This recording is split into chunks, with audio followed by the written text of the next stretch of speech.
Saudaraku sekalian, kita biasa menilai diri kita sendiri.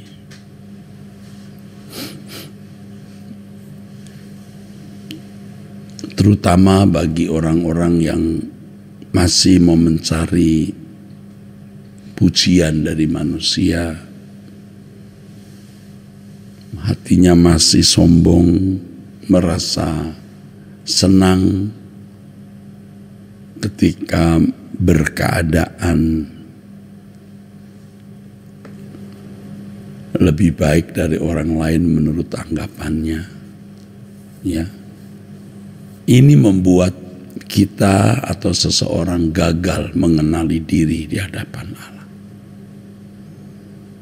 Kita biasa menilai diri kita sendiri, merasa bangga keadaan kita lebih baik dari orang lain. Apalagi yang masih mencari pujian, sanjungan, hormat, dia pasti gagal mengenali dirinya sendiri. Dan betapa mengerikan ketika seseorang gagal mengenali dirinya sendiri, ketika ada di hadapan Allah, semua dibuka. Keadaan yang sebenarnya dari hati atau batinnya.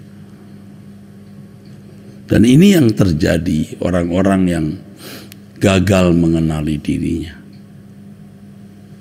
Orang yang tidak mengenali dirinya. Dia merasa dirinya baik, tidak punya salah, rohani, suci. Ini mengerikan, saudara. Karenanya saya mengajak saudara memiliki hati yang takut, hati yang gentar akan Allah, supaya kita benar-benar mau mengerti, mau tahu apa penilaian Allah terhadap kita. Kalau kita berdiri di hadapan tahta pengadilan Tuhan, apa komentar, apa nilai, apa predikat yang Tuhan sandangkan atas hidup kita?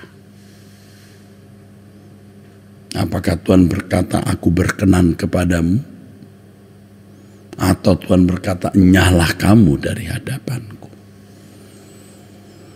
Oleh sebab itu kita harus mulai sekarang. Jangan nunggu sekarat di ujung maut baru mau bertobat. Itu curang. Dan orang-orang seperti ini pasti gagal bertobat. Sebab seorang yang tidak pernah belajar bertobat dan berubah setiap hari, tidak mungkin bisa bertobat dan berubah dalam sekejap. Sama seperti orang kalau biasa main musik, dia tidak usah konsentrasi bagaimana begitu, dia otomatis tangannya seperti punya mata. Dia bisa main musik. Tapi kalau orang tidak pernah belajar main musik, dia bisa dalam sekejap main musik itu tidak bisa. Demikian pula bahasa Inggris atau suatu bahasa maksud saya. Kalau tidak biasa menggunakan bahasa tersebut, apakah bahasa Inggris, bahasa Jerman, lalu sekejap menggunakan bahasa itu, tidak bisa, saudara. Ini analogi dengan banyak hal sebenarnya, saudara. Analogi dengan banyak hal. Orang yang tidak pernah naik sepeda, lalu seketika bisa naik sepeda, tidak bisa. Nah, banyak orang yang curang. Ia tidak mau jauh-jauh hari bertobat, membenahi diri di hadapan Allah. Nanti kalau sudah di ujung maut, dia mau bertobat. Ini orang-orang yang gagal fokus. Dia tidak mungkin bisa fokus kepada Tuhan kalau tidak tiap hari fokus. Tidak mungkin seseorang berkeadaan berkenan kepada Allah kalau tidak tiap hari belajar berkenan kepada Allah. Tidak mungkin orang bisa berdoa kalau tidak tiap hari berdoa. Kenapa orang bisa kuat berdoa, betah berdoa? Karena memang suka berdoa. Iya, saudaraku, ini nggak bisa dibuat-buat. Kalau mau berteologi, ya itu bisa sedikit belajar lalu tahu. Asal ngomong semalaman bisa membaca satu buku, besoknya dia debatkan bisa.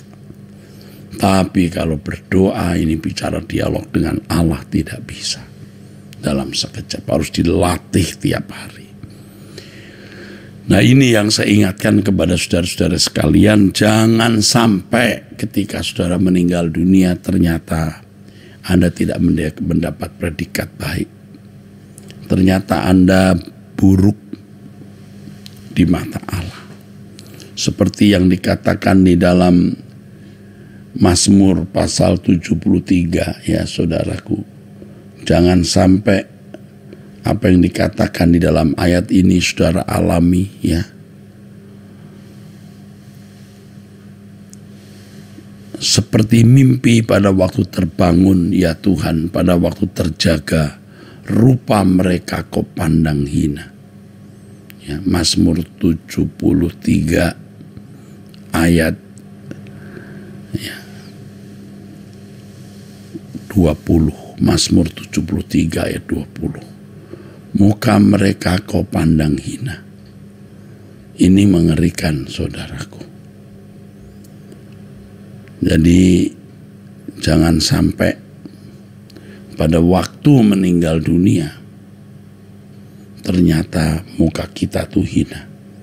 Jadi kita harus mengenali wajah kita menurut penilaian Tuhan. Sejak kita hidup di dunia ini, ya, sejak kita hidup di dunia ini, kita sudah mengenali wajah kita dengan benar. Karenanya kita mempersoalkan wajah batin kita di hadapan Tuhan, ya. Jauh-jauh hari, ya. Jauh-jauh hari supaya kalau kita ada cacat, ada celah, ada keburukan, kita kenali dan kita benahi. Kita benahi, saudaraku. Jangan sampai ketika bangun wajah, ya, dipandang hina, wajah. Dalam teks bahasa Inggrisnya diterjemahkan phantoms, like a dream when one awakes, O Lord, when you rouse yourself. Despise them as phantoms, phantoms, like a dream when one awakes, O Lord, when you rouse yourself. You despise them as phantoms. Waduh, ngeri, saudara.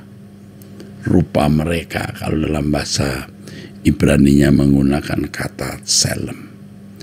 Selem di sini artinya kualitas dari pikiran dan perasaan. Maksud saya, dari pikiran perasaan yang tidak sesuai dengan pikiran dan perasaan Allah. Firman Tuhan mengatakan hati lebih licik. Hati lebih licik, saudara, dari segala sesuatu. Kita sering tidak mengenali diri kita kalau kita ini kejam, kita lagi marah, dendam terhadap orang, atau ternyata kita tidak tulus dan lain sebagainya. Kita mesti minta pertolongan Tuhan. Kita mesti belajar mengenali diri. Kita mesti belajar mengenali diri, saudaraku. Setiap hari, supaya kita bisa mengenali diri secara benar. Dan pada waktu kita menghadap tahta pengadilan Allah, kita dijumpai sudah berkenan. Saudara, ini yang saya sampaikan. Dengan hati yang benar-benar saya cemas, ada perasaan cemas, ya. Tidak cemas sekali, tapi ada cemas. Ada perasaan krisis. Jangan sampai kita meninggal dunia, ternyata kita gagal mengenali diri kita. Ya, oke.